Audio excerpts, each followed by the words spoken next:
Good morning and welcome to the Steppe Cement investor presentation. Throughout this quarter presentation, investors will be in listen-only mode. Questions are encouraged and they can be submitted at any time by the Q&A tab situated in the right corner of your screen. Just simply type in your questions and press send. The company may not be in a position to answer every question it receives in the meeting itself. However, the company can review the questions submitted today and publish responses where it's appropriate to do so. Before we begin, I'd like to submit the following poll. I'd now like to hand you over to Javier del Ser. Good morning to you, sir. Good morning to everybody. My name is Javier del Ser. I am the executive chairman of Steppe Cement, and I have been the CEO of the company for the last 20 years. We have got a wider presence on the markets before, but at the moment we have a smaller footprint, but we still have an important name of small minority shareholders, to which I would like to take this opportunity to try to raise our profile and let you know how the company is doing for the last few years and what the future is. For those who didn't have the chance to look at the company before, I'd like to play you a small corporate video, last a couple of minutes, on how the factory looks like. It's in the Steppe in Karaganda. It's a big facility with a huge quarry and a number of cement lines. We have 6. The 4 old ones, we closed them, but you will see now in the little video how the factory looks at the moment. It's an old factory. We spent quite a bit of money refurbishing it, and it's doing quite well, as you can see on the numbers. So please play the video now. Central Asia Cement is a leading company in the cement industry in Kazakhstan. It was the first manufacturer that built a new line operating the dry method of cement production in 1978. The history of the cement plant in the village of Aktau, Karaganda region began back in 1933. Due to the large number of limestone deposits, the village and the original quarry were given the name Aktau, which means White Mountain in Kazakh. 90 years later, the quarry and the factory are still operating as part of Steppe Cement Group and remains one of the largest cement producers in the country. The original factory has been upgraded with the latest production and control equipment and is fitted with advanced filters that provide a high degree of protection for the environment. The factory continues to invest to lower energy consumption and emissions. Thanks to the introduction of advanced technologies, the company is on path to achieve a production of more than 2 million tons by 2025. The plant has over 800 direct collaborators that receive continuous training. Additionally, more than 700 people work regularly as subcontractors. After nearly 100 years of operation, it remains a pole of industrial development in the region. Our company's products have achieved the highest quality certifications, and the in-house laboratory has the latest equipment to control daily the output and stability of the production. The factory produces many types of cement with a variety of additives and sells them with its own fleet of tankers. Cement is shipped in bulk in bags of 50 and big bags of 1 ton. Our cement is of consistently high quality and has always been in high demand. It was the first choice to build most of the structures in Nur Sultan and Karaganda for the last 2 decades. Significant objects of the capital and the Republic were built from our cement. Expo, airports, roads and highway infrastructures, city communications, and tens of millions of square meters of housing. Central Asia Cement is happy to be an active partner of the growing cement industry in Kazakhstan, as a leader of the developments of the industry and as an expert advisor to all our clients.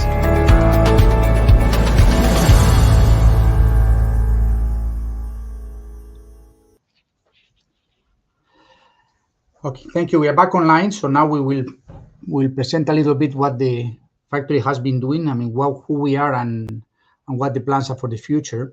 So if we can move to the first slide. As we mentioned in the presentation, we are the biggest cement manufacturer in the country, and we are the main supplier of cement to the center of Kazakhstan, with a population at the moment of 2.5 million people, out of a total population on Kazakhstan of 20 million people at the moment. The majority is located in the south, around the area of Chimkent to Almaty, which includes partly Tashkent and a bit of Bishkek. We achieved we have a very, very good year in 2025. We achieved sales of 2.07 million tons, which is our record by far. Is maximum capacity of the factory now. We were a bit lucky because we carried some stock from the years before, so we managed to sell most of it during the season, and the sales continue to be strong at the beginning of the winter, partly helped by very good weather. Because of that, the prices did not drop significantly, at least on tenge. Of course, in dollars, we have a significant devaluation, but in tenge, the price have been stable and maintained, and they are continuing to be maintained at the moment through the winter as we are.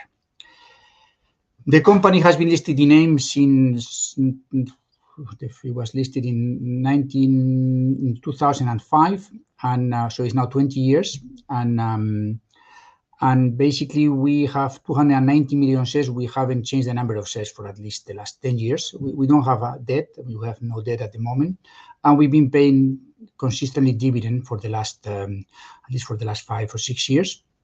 We own our own limestone. We own our own clay quarry.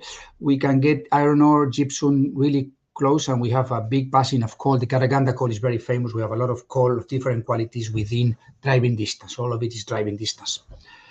So if we were to build this factory again from scratch, it will probably cost us, given that we have a big fleet of tankers and wagons, locomotive infrastructure, probably will cost us like $250 million to do it from scratch. So I have two websites. If those who want to look at it, we have a cement site, website which is Steppe Cement, which is the public company, and then we have a local website by local regulations called CAC. You can get some pictures and information about the product we sell and how do we operate. So CAC is the brand of a company and the way that we continue to develop in Kazakhstan with the CAC brand, which means Central Asia Cement. The market has been a bit of a surprise to us in the last couple of years, particularly this year. 2025 was quite strong. We had a growth of close to 20% of the market, with more than 40 million tons sold in 2025, and prices slightly higher in tenge. Of course, in dollars they were lower, but in tenge, thanks to a very big industrial effort, we managed to maintain our market share at 14.5%. And at the moment, on the production of the lines, we have two dry lines operating. We call it line 5 and 6 because lines 1 to 4 were the all wet lines that we shut down substantially 8 years ago because of the high cost of production. And we concentrate on developing and improving the two dry lines. So line 5 can do at the peak 3,400 tons per day of clinker, while line 6 can do 3,000 tons per day of clinker. And it's on line 6 where we will concentrate our efforts in the next 2 years.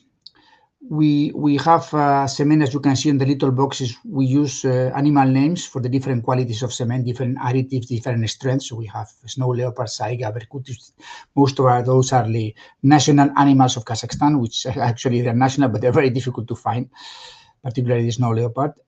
We have the business has been, as I mentioned, good in terms of volume. Prices are not very good in terms of historical numbers because the tenge has devalued quite fast, but we still managed to make a EBITDA margin in 2025 estimated at around 12%. We'll have accounts as usual in the summer at the beginning of the summer, but we estimate at the moment around 12% margin. The cash we generate in 2025, as you are aware, was used mostly to return money to the shareholders and some capex. So we maintain quite a bit of high cash balance at the end of the year, in excess of $10 million. And this is partly because we wanted to do a big refurbishing plan that we decided recently and we announced on the market only a week ago. So the plan at the moment is to use this cash plus some banking debt without taking too much risk to expand the production of line 6 from 3,000 to 4,500 tons per day. We are quite experienced in these little improvements because we did it for the last 4 years. So we hope that it will continue to be at this level in the next 2 years. And then as the factory will come in line in 27, we straight away be able to increase the sales in a yearly basis to 2.5 million tons. So the plan is to try to go from 2 million tons to 2.5 million tons without incurring too much cost, too much debt, and on time. So we spend quite a lot of time preparing this work. We'll talk about it later, but the plan is to keep the factories running as they are for the next 15 months, and then stopping one go as a period as short as possible, and then do all the hookup of the new equipment. If you look at the historical consumption of Kazakhstan, because we all wonder where the Kazakhstan consumption can go, cement consumption has to do with GDP growth, population, and age of people as well. So younger countries consume more cement because they need more housing, and then countries which are richer tend to consume less cement because infrastructure is built. So Kazakhstan is now like a growing medium level income with a fairly high amount of cement consumption at around 700 kilos per person, which is considered high. There are cases where it can go higher, it can go to 800, it can go to 900. It can equally go down to around 500, 600. So we have seen on the last 25 years of operations, at the beginning, we have very high growth per year. We have GDP growth of 10% and increase of cement on the early 2000 of 25% per year on average. We have got low years where the GDP was flat, most because the issues with the oil prices or commodities prices. Those years, the cement sometimes was reduced to 5-8%, some years, the cement consumption. And we are in the period which is in between, with GDP growth of 4 to 6% and cement growth that can be between 2 and 12%. This is where we are at the moment, 12%. So this year is a bit of an outlier because we think GDP growth probably was around 5%, while the demand for cement increased by 20%. So it's a bit of an outlier this year, 2025. Normally, we should not expect this type of growth going forward as much as that. However, the population is still growing. Kazakhstan has crossed last year the 20 million. And if you look at the pyramid of population on the left, they have a gap, but still is considered a young country. So there is people are having kids. The average age of the Kazakh population is at least 20 years lower than Europe. So there is a potential in terms of demographic potential in Kazakhstan. Per ton, I think we are already at a fairly high level, but there is a potential for a little bit of growth still based on the number of people. And there is still some movement to the cities. So although the urban population of Kazakhstan is 70% already, there is still more people moving to Almaty, to Astana, and to Chimkent, fundamentally, which are the three cities that are growing more. Later cities like Karaganda are still growing, so they are basically taking population from the villages, and people are moving to the cities still. So there is a potential to still a bit of growth, and on this basis, plus the fact that we think we have a little bit of potential on the market, we decided to go ahead and expand the factory to maintain or maybe increase a little bit of our market share.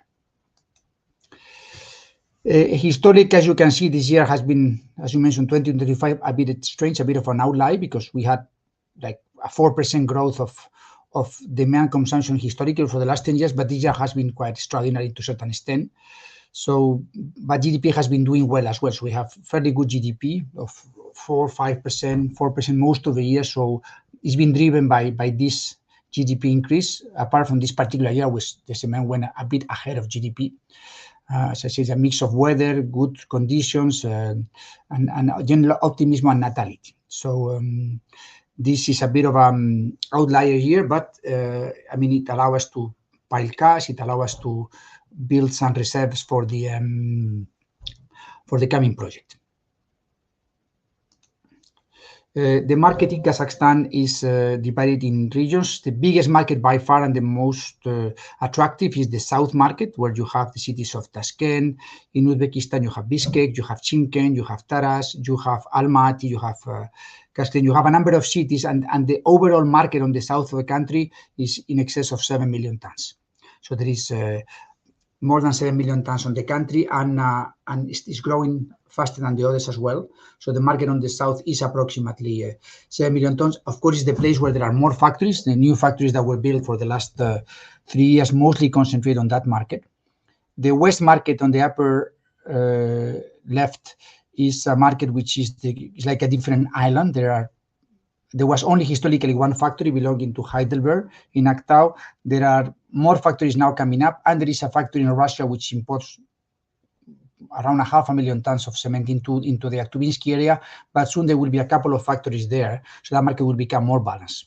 The market there can represent approximately 1.8 million tons. and at the moment was served by a factory, but it will be soon. So the three factories in Kazakhstan plus one big factory in Russia importing into Kazakhstan. The central market is approximately 3 million tons, and this is where we operate. We have approximately a 60% market share there. And this is the cities of Karaganda, Temirtau, and Astana, the main city. And then we have lateral cities, which are sometimes supplied by Russia, sometimes supplied for the factories on the east. And we think there is a little bit of potential for us to grow maybe 500,000 tons in the coming 2 years, given our advantage of costing plus transportation. On the east, there is approximately a 1 million ton market. There are 3 factories, of which this market has been traditionally a mining market, where mines consume cement, and 2 small cities, Usk-Kameniagorsk and Semipalatinsky. Those factories are both wet, so they are not competitive over the long distance, but they still supply comfortably the local market. So there is the only 2 wet factories remaining in the country, are both located on East Kazakhstan, where the market has been not growing too much, and the potential for growing, given the lack of big cities and mostly the mining business is more difficult to think is going to grow. In terms of the market share of Steppe Cement, we have been hovering for the last 7 years, actually a bit more, to around 15% market share, fundamentally because we didn't do any investments to grow the business since 2017. So we had not done any significant investments. So from 16, we did the last big expansion in 15. We improved a bit the factory, and then basically we just stay as we are, and we slowly lost market share, particularly in the south, to newcomers. So we went from a peak of 19% to around 14-15% at the moment, depending on the month. And this is one of the reasons we want to correct. We would like to go back to ideally a 16% market share in the market. So the selling price of cement, which you can see it in green, I mean, we are reporting it in dollars for most of people who are foreigners to understand how it works. In reality, in tenge, the price has kept going up, but there is quite a lot of inflation in Kazakhstan at the moment, in excess of 12%. So you can see the price of cement that peaked at $57 and is now around $48 per ton, $48 per ton delivered. I mean, at the peak of a company in my life, we have a fantastic year. Back in the best year were at the beginning in 2006-7, we have a cement price European standard of around 80, 90, up to $100 per ton. But now for the last few years, we are looking at lower prices in dollars, around the $50 mark, sometimes $45 mark, that give us a factory price that will hover around the limit of $40 to $47 per ton. This is where we've been playing at the moment. Of course, costs are well online with the selling price. So there is a significant amount of competition by all the factories, and therefore it's difficult to get the prices to raise. At the same time, the costs are in tenge. Most of our costs are in tenge. So therefore we can actually maintain a balance and still keep, I will not say decent EBITDA margin, but at least an okay EBITDA margin. For those who want like historical numbers, this is the figures for cement we have for the last year. So basically in this table, you have the selling price delivered, the number of tons we sold. So, and then the turnover as well as the EBITDA numbers. So we have very good EBITDA numbers on the 2020 to 2015, where basically price of cement were at 75, 78. Then 2015, we hit much lower prices. You can see 49, 34, 53. It recovered slightly in the years around the year 18 to 20. And at that point, we managed to get good EBITDAs in the region of $20 to $30 million between 2018 and 2022. Prices in dollars dropped fundamentally because of the devaluation of the tenge from 2023, 24, and now 25. So we managed to maintain the factory in good shape, but with lower EBITDA. So we would like to keep paying as we did before, sometimes higher dividends, but we took a very conservative approach to not increase the debt. So as you can see, in 2010, we have $64 million of debt. It was more or less paid off by 2017. This helped us a lot to survive.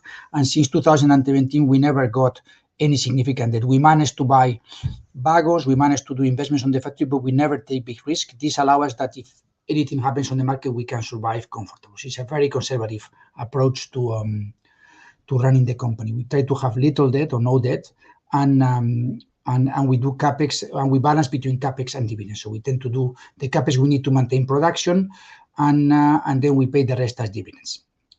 The exception is now where we decided to go ahead and do an expansion because we thought the timing is right, and we will know if the decision was good in a couple of years. As you can see, the exchange rate as well on this figure from 2020 to now, we got from 148 to 522, or let's say if you take it to the stable exchange rate in 2013, 153, so that is only 12 years. In 12 years, the tenge has gone down 3.5 times, which is very significant. That's the reason why, if you look at this figure in tenge, the numbers look completely different that they were before. So, but as I mentioned, for the reporting to the stock market, we have accounts in dollars and we pay dividends in pounds. So it's probably better that we report cost and sales in dollars. In terms of what we are trying to do at the moment, which is the new project, if people will ask us why are we doing this project and why are we actually decided at this point in time that it's worth doing that, it's a combination of things. Number one is that we were looking for the last 4 years of which small projects we'll be able to do in the factory with little investment that will allow us to improve production little by little without high risk.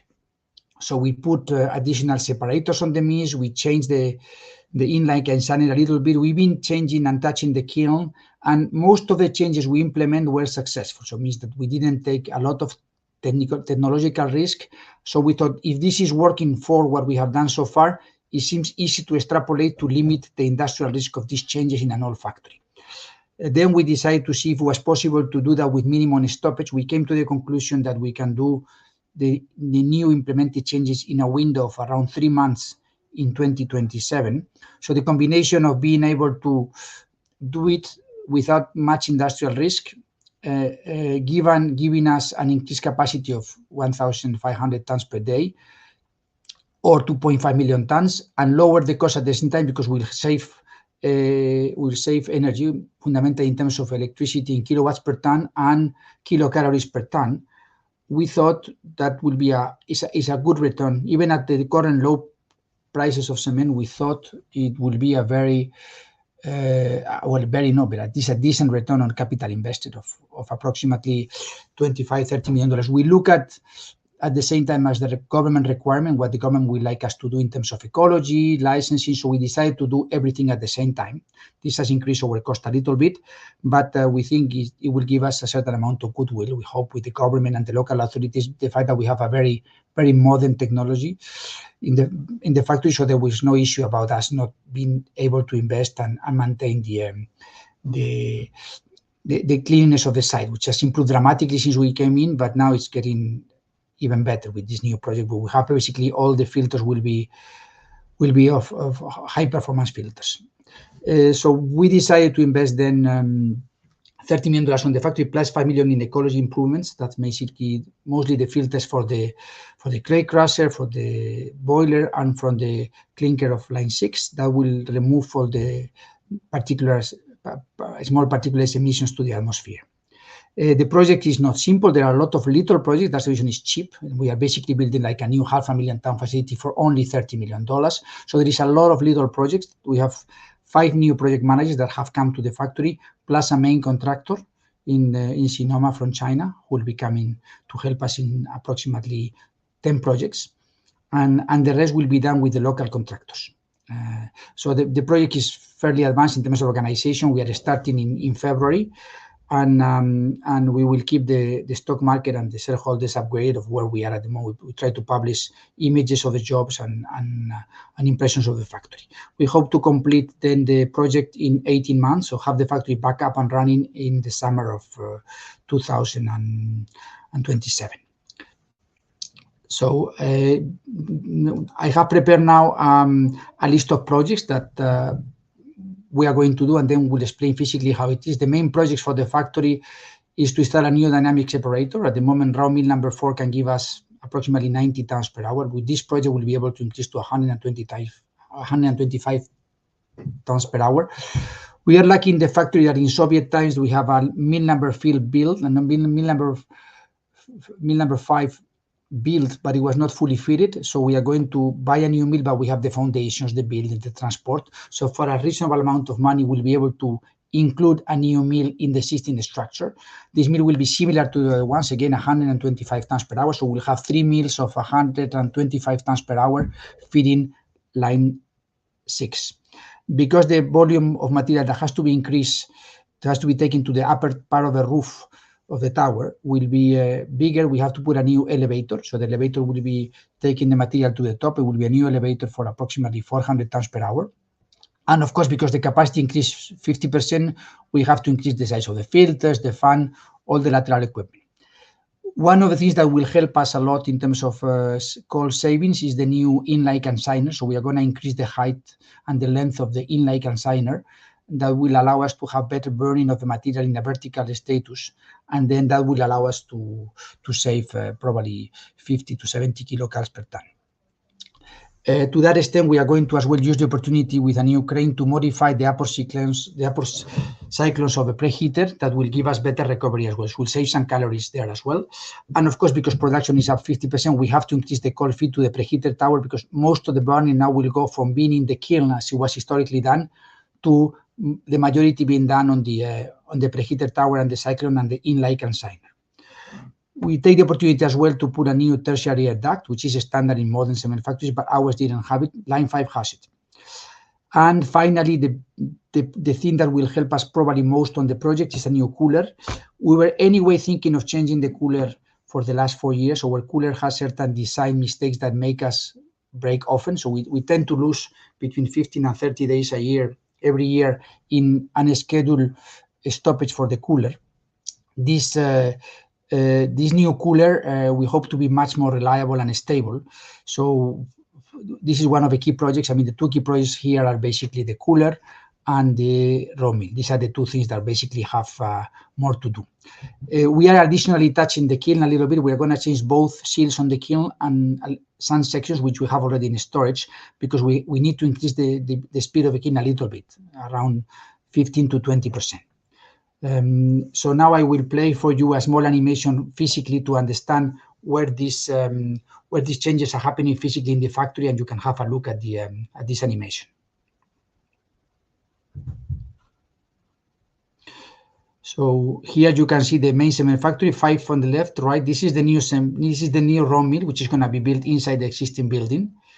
Then we are going to add in the upper part of the factory 2 stories and put new cyclones. And we are going to put an inlay consigner as well. Then on the back, we are going to put a new raw mill elevator going to the top, 400 tons an hour. We are going to add some sections of the kilns and the 2 seals to increase the speed.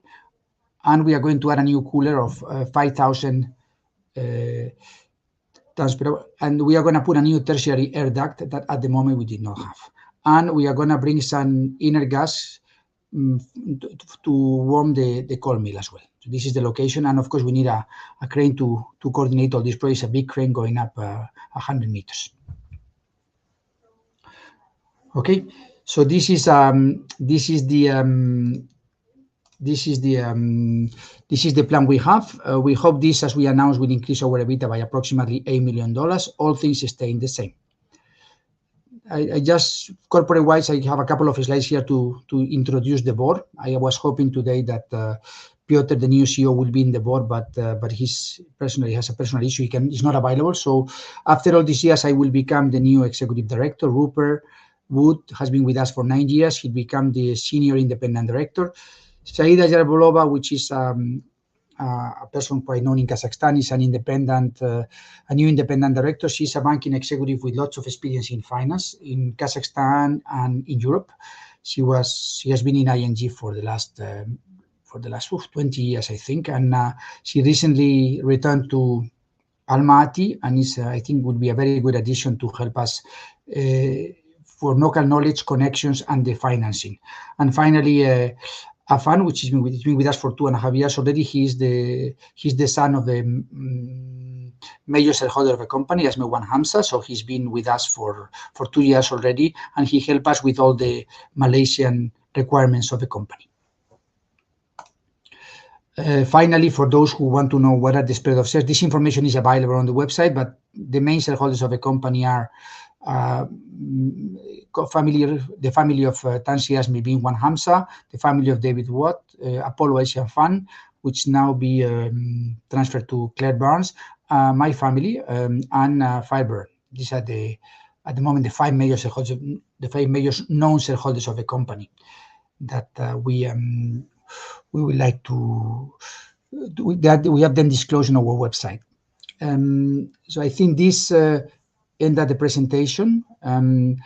We are now basically available to take any questions. So I consider this presentation is not over. We'll take questions from the people who have sent us the questions, and I will answer whatever you want to ask me. That's great. Well, Javier, thank you very much for your presentation. Ladies and gentlemen, please do continue to submit your questions. You can do so just by using the Q&A tab that's situated on the top right-hand corner of your screen. But just while Javier takes a few moments through the questions that have been submitted today, I'd like to remind you that recording of the presentation, along with a copy of the slides and the published Q&A, can be accessed via your investor dashboard. As you can see, we have received a number of questions, both pre-submitted and throughout today's live presentation. And Javier, if I could hand back to you at this point to run through the Q&A, I'll pick up from you at the end, sir. Thank you. I will start looking. I do it on the order that they have been received, so it's easy for me to understand. The first question is about the restructuring of the company. We've been progressing quite a bit on restructuring. We have finally managed to close the first stage of the company in Netherlands. We are gonna, at the moment, we are basically transferring the shares from the Dutch company to the Malaysian company. There have been in the meantime a number of changes. So number one is that we can pay some dividends without withholding tax if we go straight to Malaysia. There is a limitation. I think at the moment is $2 million without additional taxes, and we can pay more, but we'll have to pay still withholding tax. So this capital reduction has allowed us to basically save a significant amount of money on withholding tax and risks as well in terms of the way Kazakhstan look at these holding companies in jurisdiction. So we have now completed the first stage, which is closing the Dutch company. We will try to do the same in Malaysia. We have not decided what is the final structure at the moment. Depends on how the legislation evolves. So we can at the moment pay part dividends, part capital reduction. It will depend really on the amount that we agreed to pay in terms of dividend withholding tax. At the moment, there is a new allowance to pay some dividends without significant withholding tax, and then after that you have to pay quite a bit. So we will decide the amount depending on the advice we get from our tax advisors. The second question is about what the market will do this year, about what we'll do the next 2 years when we are already at full capacity. Well, it depends on the market, of course. If traditionally when all the factories are working well and there is no more capacity coming in 1 year, which is going to be this year, probably prices will raise. If the market stays the same, prices probably will raise a little bit, at least with inflation. And then, of course, inflation will have to be translated into dollars, depending on the value of the currency. So at the moment, we think the market is going to hold this year, probably increase a bit, and the prices probably will increase a bit, at least in tenge.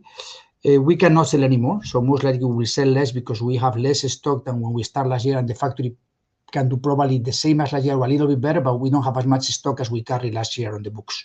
So we expect us to do a little bit less volume and the market to increase. So probably we may have higher prices in tenge, but as I mentioned every year, only when we'll be close to the summer, we will know the tendency. The price trend is more or less fixed by May, June. Before that, we don't know what everybody will do. People can decide to sell early the stock, to change the market, and depends on where people focus their market. We may have bigger or smaller competition. Now, the next question is about the payback period. At the moment, we estimate with current prices, current margins, and everything, we estimate the payback period to be below 4 years. Probably can be 3 if we are lucky with the prices. Probably it can be 5 if the prices are not good. And we took the decision to make it because the payback was below 4 years. Some of the investments we have to do it anyway, whether we like it or not. The cooler had to be changed because we are going to face one day a bigger problem. So the cooler was designed long time ago in the Soviet times, and clearly the design was not suitable for continuous production. It was geared for very long maintenance period we cannot afford at the moment. And the ecological investment we are making of approximately $5 million are government requirement. We've been trying to postpone and do not so much because it's very expensive, but we decided that basically the time to do it is right. So if you look at it, the payback of the project itself is 4 years. The ecological have little payback, but we need to do it anyways. It's a need. Another question I got as well is capacity online from competitors. So the competitors in our region that is at the moment not coming, the region is well supplied. The competitors are coming at the moment. The projects that are coming there's a project coming on the region of Aktubinsky, where at the moment there is 500,000 tons imported. So most of the projects have come and may come in the south and the west because there is more demand, and there is not only the demand of Kazakhstan, you have Bishkek and you have Tashkent. These are big markets. So in the region, which are in a radius of probably 500 kilometers, you have a market which probably is in excess of 13 million tons. It's a very attractive market. You can have easily 10 factories there. So it's at the moment more or less balanced, but as there are big cities and they may grow, there may be more people coming to the south. On the west, there is only one factory at the moment. This is where people are putting a factory now. Hopefully are trying to replace the Russian factory, the imports from the Aktubinsky region. Now, another question about the savings. We expected savings in terms of energy to be around $2 per ton, independent of the volume we sell. That's basically variable cost. That we are expecting to have $2 per ton in terms of variable cost. Because the factory is going to be the same, we will have no increase in fixed cost. Same personnel, same everything. And probably we will lower the maintenance cost. So we will lower the maintenance cost. Lowering the maintenance cost will allow us to save a little bit in general expenses. So we will not employ more people to run the project, and on the other hand, we will try to reduce general expenses by compressing the maintenance, particularly in the cooler area and the mills, because that will be new areas, so we'll probably have to spend less money. So we hope to have a slightly lower general expenses, and variable expenses will go down by $2 per ton. Let me see if I have some more questions. Somebody asked me as well, why are we financing the project in tenge, in dollars rather than in tenge? At the moment, our cost of money in Kazakhstan is approximately 22% in tenge, 23%. The interests are very high for industrial, and in dollars, it's possible to get money at approximately between 6-7% is possible. That means that we are better off in dollars unless there is a 15% yearly devaluation. So that's the bet is basically simply, it's a bet saying that we cannot hedge because hedging the dollar into tenge will cost us at least 15 or 17%. So if the tenge goes down less than 50%, it's been a good operation. If the tenge goes down more than 15% per year, it's a bad operation. So that's the reason we do it. So they asked me as well when the work will start. We intend to stop the factory in April 2027, mostly because the weather will be good. We need a lot of welding, so we need to do the metal works on the summer, not on the winter. It's less risky for the project. So if everything goes well, we'll prepare all the equipment in advance. We'll do all the building in the next 15 months, and then we'll just hook up in April to June 2027. That will be our hookup time. In terms of taxation, somebody asked about taxation. At the moment, there is no incentive for refurbishing works of cement factories in Kazakhstan. If you were to do a brand new project, you can negotiate, but the government has lost a bit of interest in having more cement factories. They believe the country is well supplied, so there is no incentive at the moment. That is probably good to avoid too much competition in the future. I mean, the country is well supplied by cement, so we all hope there will be not too many more players, because that will make the business not so good. But at the moment, there is no incentive for that.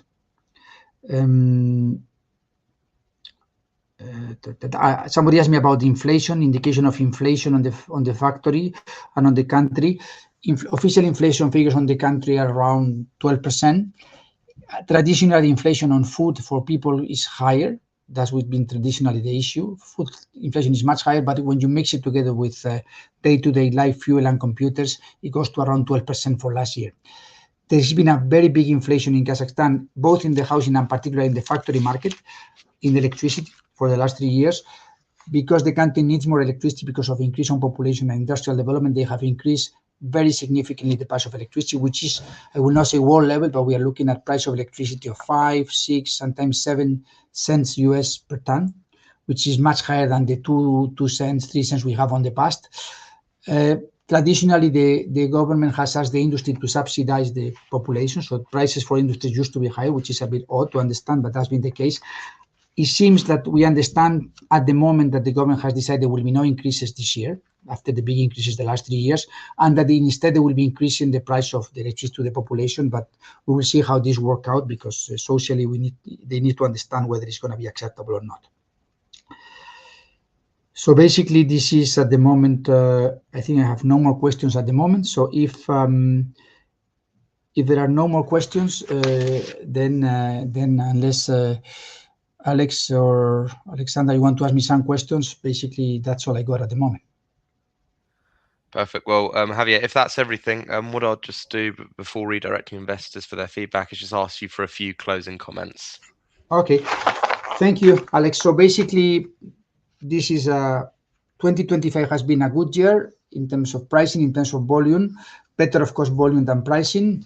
The factory staff is motivated. We have all decided to push together with the support of the major shareholders as well, that we are going to go ahead and borrow the money and do this project. We are confident that this will bring to us stability in the production and the potential to sell up to 2.5 million tons and hopefully at good prices.